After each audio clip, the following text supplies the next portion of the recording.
Hello guys, welcome to today's video. Oh, my hair looks terrible. Oh my god. Today I'm gonna talk about a question that I also got asked quite a lot, and that is it safe to remap your 114i from 102 to 225 horsepower? Yeah, it is, but you have to do a couple of things. And also, in the last video I talked about why the car remaps so high, and some people are actually scared of that, but you don't have to be. But I'm gonna talk with you about some things that you will need to do when you do a stage 1 remap on your car that you really need to look after, because if you don't do those things, you will probably, damage your car and engine, and will need a new engine after a while. So the first thing that you gotta do is make sure before you remap your car that your engine is in a good condition. If you have like a leaking head gasket or a turbo that's not going well, or your engine doesn't run well, just don't get a stage 1 remap. I mean, it sounds more logic, right? Just make sure that your engine is in good condition. And also, especially for this engine, because I had a problem, another friend had also the problem, before you remap or shortly after you remap your car, make sure that your car recently had new ignition coils and new spark plugs, because those tend to fail if they are a little bit older. On mine, one failed at 54,000 kilometers, so I had everything replaced, and now the car runs smooth again. Another friend of mine also never replaced them, got his car remapped. The first time he pulled, boom, ignition coil failure. So change those out. It's really not a bad thing to do. Then the other thing that you have to do, BMW tells you to change oil every 25,000 kilometer. I would say don't wait that long. Do it every 10,000 kilometers. You don't have to do it at BMW yourself.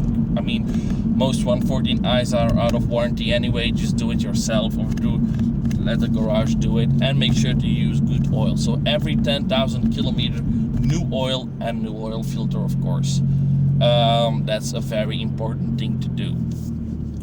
Then also another thing that you gotta do before you floor it, make sure your engine is warm. Very important. And look at your oil temperature, not your coolant, because a lot of people think, oh, my coolant is already 90 degrees after 5 minutes, the engine is warm, floor it, and there goes your head gasket. So no, you really have to look at the oil temp. Like I have a B3 gauge which it's very expensive, but it looks cool and works great. But you can work it out on the secret menu, which Matt's Beamer has very good video about.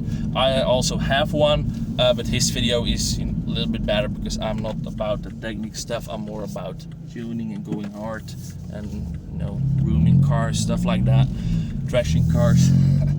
Anyway, so make sure that your oil is warm. And after you've driven like a maniac, and you've driven real hard, and your turbo is freaking hot, don't turn your car off immediately. Let it run for a couple of minutes to let everything cool down. Best thing to do is like 2 minutes before you arrive at destination, just drive easy, go easy on the throttle, just drive normal, so that everything can cool down, especially in the summer.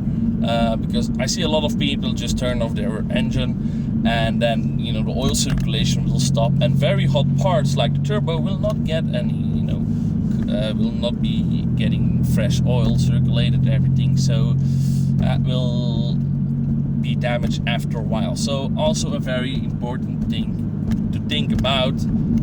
Let your engine cool down after a run. And I think that those are the most things that you have to watch out. Also, yeah, a good tip is fuel 98 octane.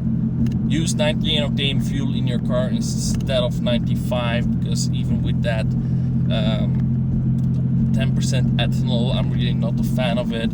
They say it doesn't harm your car, but when your car is tuned, you should use 98, because you are running your engine harder than it's originally designed to.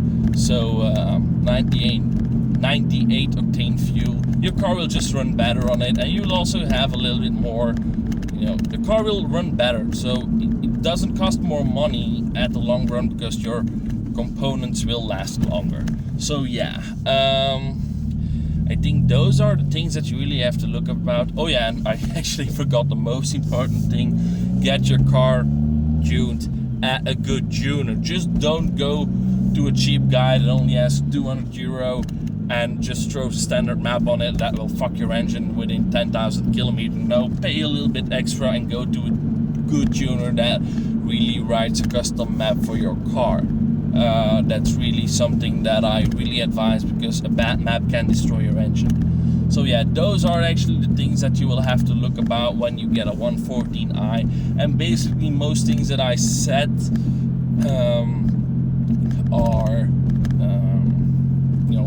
common for most cars that you tune. And actually for non-tuned cars this is also a good thing, but especially for tuned cars, because they get run even harder. So yeah, I mean, like I said, those things really will help your engine lasting longer as when you don't do it. Because for me now, I've always done it with this one and I had zero issues so far. I mean, we are driving for more than 1 year now with the tune, and we're running more than 30,000 kilometers, and the car is absolutely fine. So there can always be a hidden failure on your car that maybe already was there or was going to happen anyway, with or without a tune. You will never know it because you're not 100% sure that your car will run. But that also applies for non-tuned cars. I mean, you don't have to get a tuned car to get an engine failure, so you're never 100% sure what you will get.